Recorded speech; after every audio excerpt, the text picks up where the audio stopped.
Hello, everybody. Welcome to another daily dose of gaming news and all that good stuff. And as always, I also publish on Rumble and on Patreon for extra support and any kind of updates and the such. I usually go out on Twitter X. Yesterday, I did manage to publish a Midnight Suns episode, and we'll resume the posting and the publishing of Midnight Suns um, Monday. Yeah, Monday, Wednesday, and Friday. Um, Usually I don't do. I stopped doing weekend programming, but again, trying to catch up with a lot of stuff and some interesting things happen in the meantime. Just a quick reminder: I have some completed gameplay series 4K and 1080p. Again, 1080p, the older ones before my 5-year hiatus, and the 4K are the most recent ones. And I got also some active gameplay series. Some of them I'm trying to complete, being Midnight Suns. And I still have here the Elden Ring gameplay VOD with Shadow of the Earth 3. Probably I will have to put them as playable because I was thinking of doing New Game Plus, but I want to continue Death Stranding on the live stream and then publishing those VODs also, which is what it is here. And yeah, I need to get around and get those demos. But yeah, other than that, that's basically, I think that's everything regarding channel stuff. Interesting thing happening here again. I like to avoid this until we get more information after the official announcements there. This one caught my eye because of the price. That probably the 5080 can go around. 4080, 48. Oh my God, the 5080. I was reading here. The 5080 supposedly is going to be the first GPU to be launched from this series, NVIDIA, and then probably the 5090 afterwards, and then they will go down the lineup. I think they're trying to aim the 5080 as, I don't know, but the best value. But yeah, the pricing, this is according to Vex. It did receive an insider information from Australia, so some of the prices are the especially the 1500 plus prices, MSRPs, are taking in account the Australian dollars conversion. And usually prices on like final prices usually already are included with the tax sale thing there, while on I think America, United States, MSRPs and the sales don't include the tax. I'm assuming that it's because of, depending on state to state in the United States, there's different taxes that can be introduced on the sale of a product. That's why usually they don't put the tax included there. At least that's my assumption. But yeah, it seems that this is from an inside store. Again, very redacted information, of course, sensitive information, where this person worked. But it's supposedly screenshots from inside the computer on work, inventory management, something like that. I watched the video so I can have a better sense what they are talking about here, and the article is pretty much on point here. And this is from ASUS GPUs, so AIBs, and it seems that the middle of the ground, can cost up to the $1,500 plus. Is has to do with the price that at this moment the stores are paying for the GPU itself, because you got in this first column here, it's like the price they are paying basically to NVIDIA to get that card, and this is the final price taking into account all the taxes, yeah, tax included here. So yeah, so it will cost even more. I think it taking in account the conversion, basically $1,800 for a 5080. Again, the 5080 so far, as we can see, given that that there is the thing here, the description of the model itself, 16 gigabytes of VRAM, GDDR7. Again, whatever. It's mentioned in all the information of the models. We've been seeing the description of GDDR7. I think this is going to try to be a selling point to justify the hike in terms of the price. But yeah, I don't see any justification given that from the 3080 to the 4080 there was almost a double increase on the price, which wasn't very good, even though they tried to, from the $1,200 from the original 4080 to the 4080 Super, they decreased to $1,000, which it's oddly enough, it should cost even less than that. I think they at the 4080 they decreased the price a little bit to try and be competitive, let's say, with the 7900 XTX, because 7900 XTX already came out at $1,000. They, at the time the 4080 Super was launched, the XTX was already hovering around between the 850, I think, and 900 at a consistent base there. And I think they lowered a little bit there to try and be a little bit more competitive. But again, this demonstrates to a certain extent that the fact they don't have any kind of competition at the higher end, so 5080ish, and I think even in some cases I think there's going to be coming out the 5070 Ti. There's not going to be any kind of competition on this new generation of GPUs, let's say. They can just think they can price whatever they want for these GPUs, which to a certain extent they think they can, because we saw the signals from the 4090 pricing being sold on a consistent basis for at least $2,000 throughout the launch of that card. So I think that's why they think they can basically get away with this.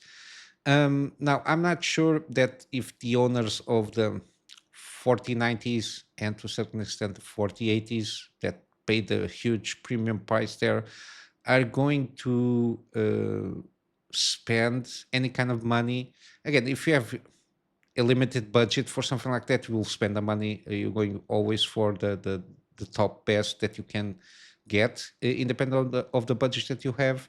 But people that have a more limited budget, I'm not sure, even if they have like the 30 series or the 6000 series from AMD in terms of GPU, I don't think people are going to spend that much amount of money just to have a huge increase in terms of performance. Even the hardware is, especially on the 5080 and below, it's very limited, especially on the VRAM side of things. We kind of know that we've been having a lot of issues on the lower side of the VRAM by the fact that even when you start turning on technologies like DLSS, and especially on the ray tracing side of things, it can fill up a little bit the VRAM and start getting performance issue because of VRAM leakage usage in certain scenarios. And when you are paying for this supposedly 17 or at least $1,600 for a graphics card, even for, let's say, professional use, again, the more VRAM that you have, the better. So it doesn't even try to justify itself as a professional card. I remember Vex really did mention on one comment that he saw, and I remember seeing that comment. I didn't look for it, but he did mention that supposedly the 5090 is not really aimed for gamers. It's more aimed for professional use, which is interesting enough because NVIDIA has a kind of a professional version of the GPUs, which usually come with, I think, at least double the amount of VRAM, because usually in professional users, again, VRAM is more important to a certain extent than the performance of the chip itself, because it needs more VRAM for. Usually now it's been seeing a lot for large language model stuff. Their workloads usually they tend to use more VRAM on that. But yeah, other than that, yeah, it seems we are not going for a good path here, for at least in terms of pricing. Again, this is taken into account for if we take this information as true. Uh, Again, we got the fact that it's coming from Australia. My perception is Australia is a smaller, very smaller market than United States. Usually, we tend to still have United States market in terms of prices as a reference point, and the fact that we have also the conversion here from Australian dollars to United States dollars, we might see probably a little bit of a increase. Maybe they will only, I don't know. I'm taking a chance here, given that the 4080 launch at $1,200, we might see a ramp up of minimum $200. So they might announce at least as a MSRP $1,400 for the 5080, and they will try to justify those $200 increases with the GTDR7 and some other things there. They're going for sure going to go full on the ray tracing capabilities of these GPUs here. But yeah, I don't think they can justify at least only this amount of VRAM in a price point like this for a GPU, especially coming out of the gate. But yeah, they don't have. It's the thing, they don't have competition here for this generation, for this moment, and the fact that I think, especially the 4090s, given that supposedly the 5080 performs around 10% more, according to rumors, than the 4090, they might want to justify that and say that it's going to perform 10% more than the 4090 is going to cost less or as much as the 4090. I think the marketing will go around probably around that. And the fact that, of course, the 4090 is being sold in a consistent basis, especially from AIBs, for around 1,800 to $2,000. So yeah, I think that's why we are getting this kind of information at this moment. But yeah, it's not good. And again, we will need to wait for official information and MSRPs and all that jazz. But yeah, the things don't look good for NVIDIA high-end GPUs there. Again, I think this generation, people are a little bit tired of the mining fiasco there with the 30 series and AMD cards there were overpriced. Then we got this lockdown stuff. The prices also got very high at launch with the 40 series and the 7000 series. Again, people I think are a little bit tired. They just want a good value GPUs so they can play their games at good frame rates. I think this generation might be pulling out more on that side of things. But yeah, we'll have to wait and see how this goes. This CES, we're maximum 2 weeks from, not even that, a week and a half from CES and all those announcements. So yeah, let's see how that goes. Then we got here from Gematsu. There was Japanese game creators discussed 2025 ambitions. This site here, 4gamer.net, published an edition of end of the year interviews with Japanese game creators, 164, which is very interesting. All of them, at least Japanese. So got a lot of creators here. I will assume from game directors or and that kind of sort of positions in those studios. And I basically read all of the quotes here and there, what their plans are for 2025. Some of them already are going to announce more details on the upcoming projects that they have for 2025. But the overall sentiment is that they are working and something for the players to enjoy. Basically, that's the message there. Some of them ask for not for forgiveness, but they ask for a little bit more patience for the upcoming projects and all that jazz. So they are again, they are for the gamer and they are working on projects that they would like to see on the market, that they would like to see players enjoying those titles. So there is no kind of message being bored out as we are going to make a lot of inclusive games and all that jazz, which is always good to see. Again, I will leave all the links here on the description below. Then to wrap up here, we got I brought this article here mainly because I've been covering this studio Rebel Wolves at least a couple times throughout the last months because of their game, the the Blood of the Dawn Walker. I think that's the name of the game. But yeah, this is to pinpoint this came lately or lastly from the Game Awards trailer for The Witcher 4 and all the series, the fact that she's supposedly going to be now a Witcher, which is something, let's say, impossible or something that never happened or it's never was mentioned in the sense that being a Witcher in the fact that he had to pass through all the trial grasses and all that jazz, the mutations and all those things. Again, it showed that from at least since the launch of Cyberpunk, so 2020, if not mistaken, 4 years now, give or take.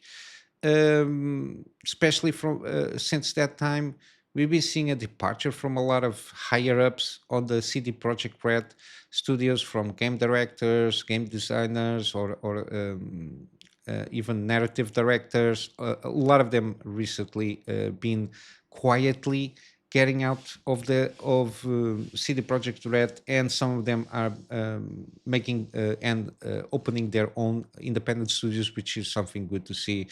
But yeah, Wave of Cannon, again, Witcher 3 directors were chosen to leave CD Projekt Red to start an old rival game. Many talented individuals express again, and most of them got out because they express frustration over what they perceive an increasing emphasis on DEIs and workplace environment that stifles creative freedom. Again, we got here the CEO and game director. Again, my reading skills is a little bit off today. From The Witcher 3 Wild Hunt, which is again Konrad Tomazenskiewicz. I butchered that one. Which is the guy from Rebel Wolf. Again, I think with his brother also, which has the same last name. And along with, again, this guy, the art director for The Witcher 3, they've united to create what they want to do as the Blood of the Dawn Walker. There's going to be I think it's 15th of January. It's the full moon. It's the Wolf Moon or the Wolf Full Moon. They're going to do an official announcement. I think a live stream or something like that regarding this game. So I will try to keep it up and see if I can catch that live stream there. And again, this guy has been working on CD Projekt Red for 70 years until he got out there.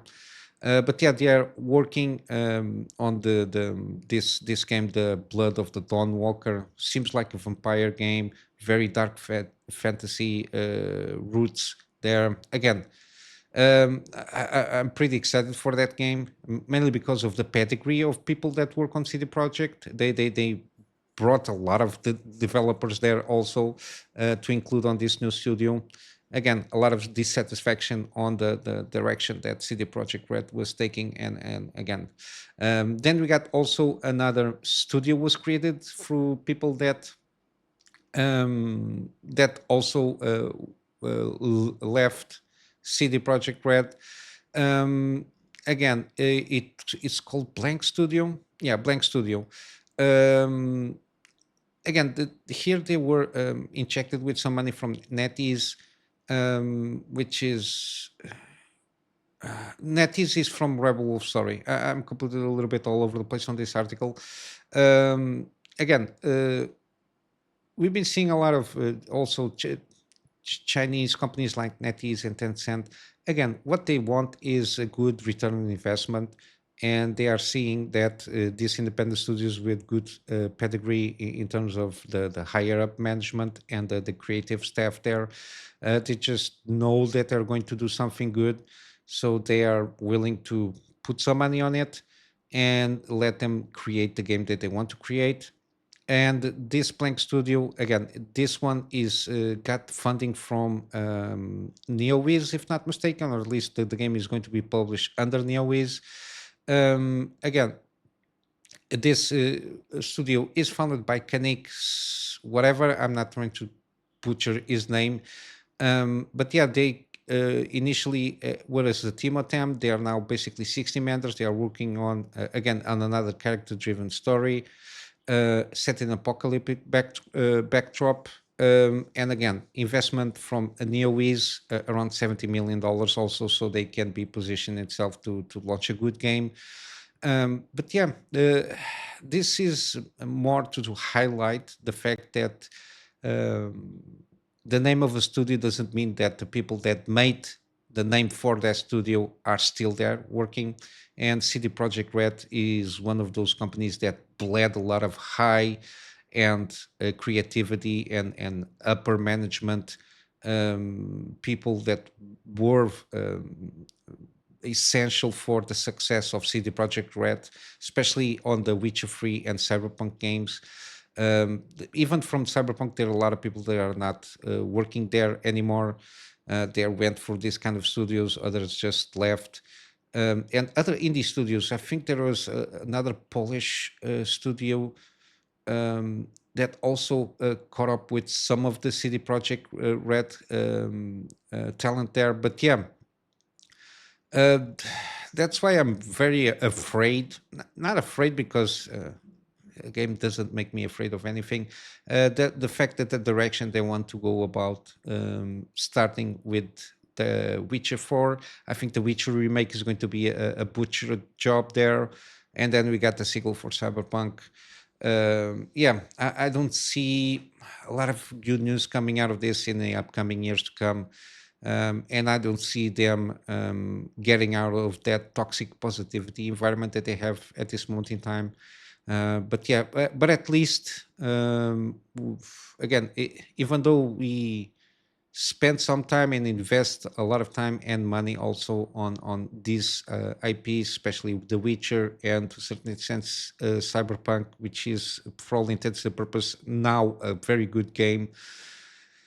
We have to invest in other IPs, like in these studios that from how does it call Rebel Wolves and Blank Studio. I think we are going to have to invest on those IPs now because they seem to be going on the good direction here. But yeah, it's just a small reminder that again, don't let yourself go with by the name of CD Projekt Red to be automatically a good game, mainly because of a lot of the people that made those games good are not there anymore. And then we got here a video also from Laura Fryer. I already watched one or a couple of videos from her. She was an executive producer on Halo, I think, on the first one, and in another, other games there. But she usually does a very insightful videos on the gaming industry as a whole, and she's more polite than usual than a lot of people that comment on this space. But yeah, she comment here a little bit on the DEI stuff there and how, to a certain extent, p- these studios and the higher ups there are not seeing basically the writing in the wall. So the games industry elephant. But yeah, she was baffled why Ubisoft decided to make Assassin's Creed Shadows with Yasuke as the main protagonist. Again, is so technically main co-protagonist, but whatever. In the rest the games industry elephant. So this video discussed how video companies decided to hire localizers and consultants in order to mitigate risk rewarding geopolitical issues. Again, I think the example that she gives here, it's not the, let's say, not the best suited for the gaming industry per itself, but it gives us a sense of what the companies think it's trying to protect the brand of the company itself or the prestige of the company, and how that trap, that mentality of a trap, does bleed out to a certain extent to gaming companies. And this one with Microsoft, which is $1 trillion companies, $1 trillion plus dollar company. She gives the example of something very old, which is the Encarta software, which basically was in a virtual encyclopedia. You bought the CD-ROMs and everything, and then after, I think, on the later iterations of this, you could update the thing online when the internet came up. But yeah, um, there is this example. Microsoft distributors in Turkey were arrested because Encarta 95 had released with a map that included an area for Kurdistan. Again, there is a lot of contention between Turkey and the Kurdish people. Supposedly Kurdish, I think they fight for Kurdistan or to have land in that sense, and that is not compatible with the Turks, let's say, as a gist of the thing. But that one did get fixed. Of course, Microsoft was a good company. They didn't want people getting arrested, and they knew they couldn't expect game developers to be well versed in geopolitical issues. Again, this is not exactly game developers, but you can get a sense here of how something, an incident like this, can have some repercussions on the status of the company. Um, and basically, that start off around that time. The hire a group of localizers and create an entire group to help the production teams to be sensitive to those issues. You couldn't have a game developer putting the Microsoft brand at risk. And then basically after the situation with Encarta, this mentality of putting localizers and sensitive people to be sensitive to any kind of issues that might be perceived to be hurting the brand. Again, this is the start of the seeping in of this kind of mentality, which we are on the later stages of that. But yeah, from there, she also then tried to revert this kind of mentality to the case of Assassin's Creed Shadow to a certain extent. And she did said, after having those experiences, I'm baffled about how these things I'm seeing today. Did any of the executives at Ubisoft question whether or not doing Assassin's Creed Shadow was a good idea?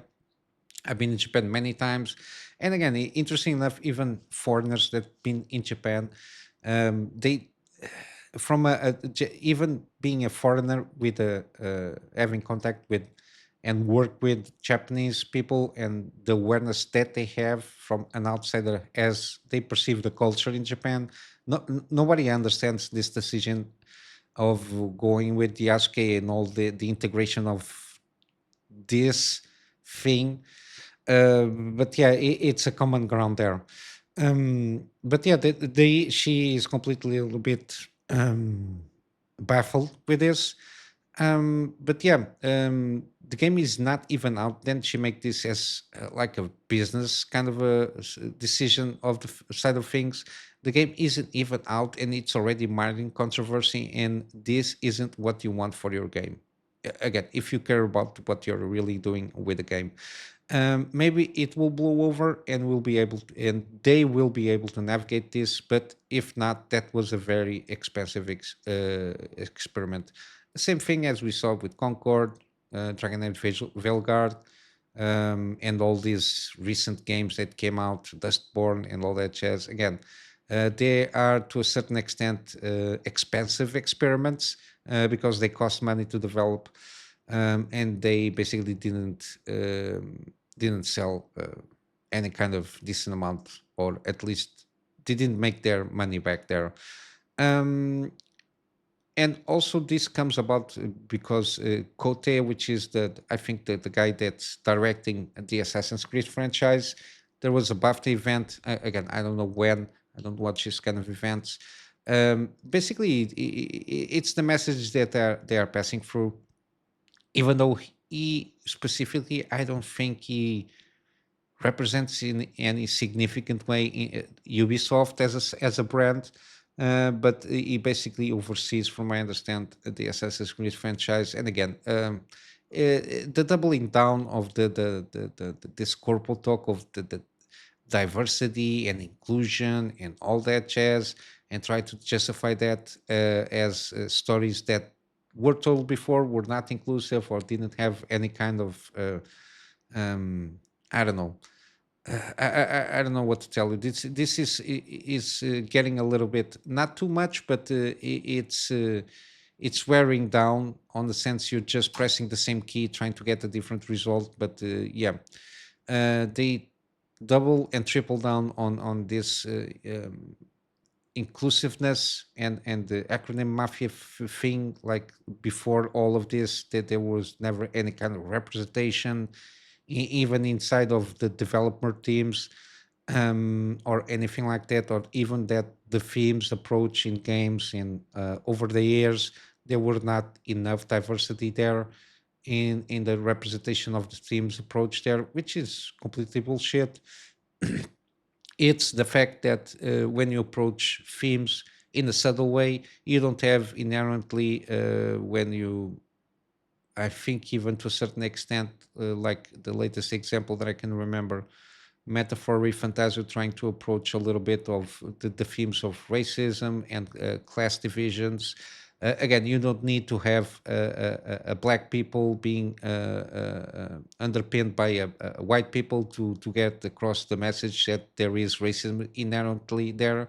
In a fantasy world, you can do it, that you could just create a race which is being oppressed, and trying to transmit that message of oppression or racism through that. You don't need to have a white and black people, because I think no, I know people are not that dumb not to be able to get the theme and the approach of that theme on a game. But yeah, this is what we got here from, again.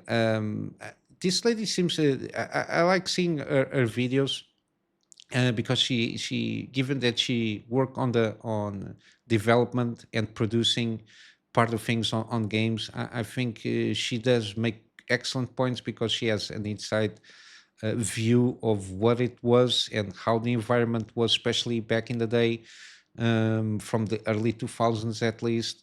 And she has a good stand point in terms of views of how she, even her, she is a little bit baffled with this latest and greatest of the industry from 5 years until now. But yeah, this is what I got in terms of news. Let's go for some gaming deals. Again, I will cover the ones that I have at this moment on my library on Steam, so I don't forget that we have excellent games here. We got the Tomb Raider Definitive Survivor Trilogy. Again, all the free games plus all the GOTY versions and the DLCs there. It's pretty cheap. I think around 90% off. Yeah, 94% off. It's like $10 free games with everything included. I think it is an excellent trilogy. We got also The Evil Within, 75%, $5. The first game. I did a series on this game. Again, for this price point, I think it's a good experience. I don't see any issues with that. If you're not sure about this, you can check out the first episode of the video that I did on this game.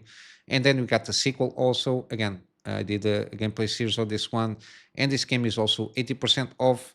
I do recommend this game. At least it improved in a lot of ways from the first one in a lot of mechanics, and they tried new things also, which is was pretty good to see.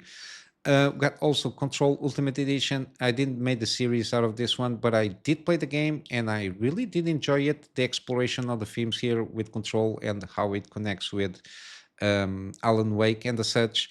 At least with the first one, I really did enjoy this one. Yeah, very solid game. And it's 80% off. This is the Ultimate Edition. It brings the two DLCs, the two big story DLCs, which includes a crossover with Alan Wake. Then you got Elden Ring. The base game is 40% off. So if you want to try it out, it's a shame. I think they should have done Shadow of the Tree version with some discount or something like that. Because yeah, with the DLC itself, it's pretty excellent. It's almost a game by itself. But yeah, I really do recommend. Again, I did live stream the game with the DLC there. So just it is on the main page of the channel, the playlist there. We got also Deus Ex Human Revolution Director's Cut. I did play this game when it came out early on, and it's 85%. Again, I do recommend this game. Pretty good story, some interesting mechanics on the game itself. And then I think this was I played 50 hours of this game. I don't remember very well what I played there because I played when it came out. But yeah, I'm going to do a game series on this one. Try to do a recap on the first one. Maybe I'll still play the first. I don't know how I'm going to do. But yeah, 85% off. I think the digital deluxe edition is pretty good. We got because it got the playable DLC also. But yeah, I think this is a good sequel to the game. Then we got the Batman Arkham collection, so the trilogy here, so Arkham Asylum, Arkham City, and Arkham Knight, with all the GOTY editions and the season pass for Arkham Knight, pretty cheap. Then we got also XCOM. Again, I do recommend this collection here. We got from the first XCOM, the Enemy Unknown with the Enemy Within, plus all the little packs there. Then we got XCOM 2 with War of the Chosen and all the packs included here, plus Chimera Squad. It's let me see, it's around 90% off, and I think it's around $10 or so, also with everything included. And of course, then we got all the mods that you can install on XCOM games, which improves the replayability of these games. Then we got Dead Space Remake. Again, I made a series around this one. You can check the first episode to have a sense of how good this game is. And I do recommend this game at this price point. Again, my only nitpick is the transversal stuttering that you encounter here and there. Other than that, the game plays pretty good. I really did enjoy the experience. Then you got also the Jedi. Sorry, I want to cover this Fallen Order, which is 90%. Again, I can recommend this at without any issues. You're going to encounter some technical difficulties here and there. And the same thing is happening for Jedi Survivor. It's a little bit better now. They improved a little bit on the last patch. But yeah, we also have some hiccups here and there in terms of performance. Nothing game breaking. But at this price point, I can recommend it. It expands and improves a lot of stuff from Fallen Order. The story is pretty serviceable. No kind of huge. I don't think there is like huge lore breaking on the Star Wars universe per se. But yeah, very interesting story to say the least. But yeah, and the game mechanics are improved and expanded here on this one. And then lastly, we got Mutineer Zero Road to Eden. Since I bought the game, I didn't see that much on the deal here. But again, very interesting kind of XCOM game. $10. I can recommend this. And if you want the Seeds of Evil DLC, you have to pay a little bit extra there. But yeah, the base game itself, it's pretty good.